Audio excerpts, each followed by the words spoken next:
Hi hello ನಮಸ್ಕಾರ. ಎಲ್ಲರೂ ಹೇಗಿದ್ದೀರಾ? ಐ ಹೋಪ್ ಎಲ್ಲರೂ ಚೆನ್ನಾಗಿದ್ದೀರಾ ಅಂತ ಭಾವಿಸ್ತೀನಿ. ಇನ್ಮೇಲೆ ಏನಿದ್ರು ಶ್ರಾವಣ ಮಾಸ ಶುರುವಾಯಿತು. ದಿನ ಬೆಳಗಾದರೆ ಮನೆಯಲ್ಲಿ ಪೂಜೆ ಪುನಸ್ಕಾರಗಳು, ವಿಶೇಷ ಪೂಜೆಗಳು, ಲಕ್ಷ್ಮೀ ಪೂಜೆ, ವರಮಹಾಲಕ್ಷ್ಮಿ, ಹೀಗೆ ಸಾಕಷ್ಟು ಪೂಜೆ ಪುನಸ್ಕಾರಗಳು ಆಗ್ತಾನೆ ಇರುತ್ತೆ.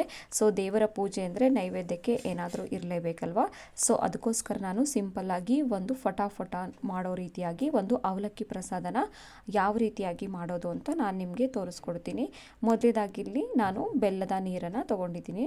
ಅಂದರೆ ಬೆಲ್ಲನ ನೀರಲ್ಲಿ ನೆನೆಸ್ಬಿಟ್ಟು ಅದನ್ನು ಒಂದು ಬಾಣಲಿಲಿ ಹಾಕಿ ಚೆನ್ನಾಗಿ ಬಿಸಿ ಮಾಡಬೇಕು. ಒಂದು ಕುದೀತಾ ಇದೆ ಅಂದಾಗ 1 ಬೌಲಷ್ಟು ಹಸಿ ತೆಂಗಿನಕಾಯಿ ತುರಿನ ಆ್ಯಡ್ ಮಾಡಿಕೊಂಡು ಚೆನ್ನಾಗಿ ಮಿಕ್ಸ್ ಮಾಡಬೇಕು. ಸೊ ಯೂಶ್ವಲಿ ದೇವ್ರ ಪ್ರಸಾದ ಅಂದರೆ ಏನಾದರೂ ಸ್ಪೆಷಲ್ ಆಗಿರಲೇಬೇಕಲ್ವ? ಸೊ ಅದಕ್ಕೋಸ್ಕರ ನಾನಿಲ್ಲಿ 1 ಬೌಲಷ್ಟು ತೆಂಗಿನಕಾಯಿ ತುರಿ, ಇನ್ನು 1 ಬೌಲಷ್ಟು ಅವಲಕ್ಕಿನ ತೊಗೊಂಡಿದ್ದೀನಿ. ಸೊ ಇವೆರಡನ್ನೂ ಚೆನ್ನಾಗಿ ಮಿಕ್ಸ್ ಮಾಡ್ಕೋಬೇಕು.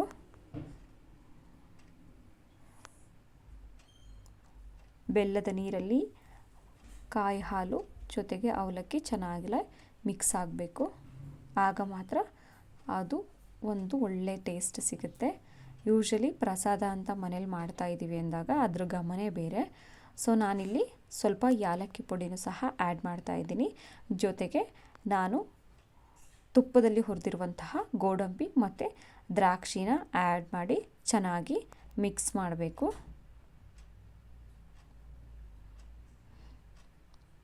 ಮೀಡಿಯಮ್ ಫ್ಲೇಮಲ್ಲಿ ಚೆನ್ನಾಗಿ ಮಿಕ್ಸ್ ಮಾಡಿದ್ರೆ ರುಚಿಯಾಗಿರುವಂತಹ, ದೇವರಿಗೆ ಇಷ್ಟವಾಗಿರುವಂತಹ ಒಂದು ಅವಲಕ್ಕಿ ಪ್ರಸಾದ ರೆಡಿ ಆಗುತ್ತೆ.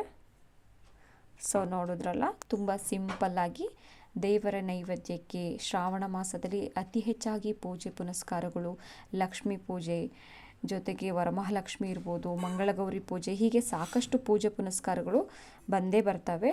ಸೊ ಅದಕ್ಕೋಸ್ಕರ ದಿನ ಒಂದು ಪ್ರಸಾದಗಳನ್ನು ಸಹ ನಾವು ಮಾಡಬೇಕಾದಂಥ ಅನಿವಾರ್ಯತೆಯೂ ಸಹ ಇರುತ್ತೆ. ಸೊ ಪ್ರೀತಿಯಿಂದ ನೀವು ಈ ಒಂದು ಪ್ರಸಾದವನ್ನು ಮಾಡಬಹುದು. ಧನ್ಯವಾದಗಳು.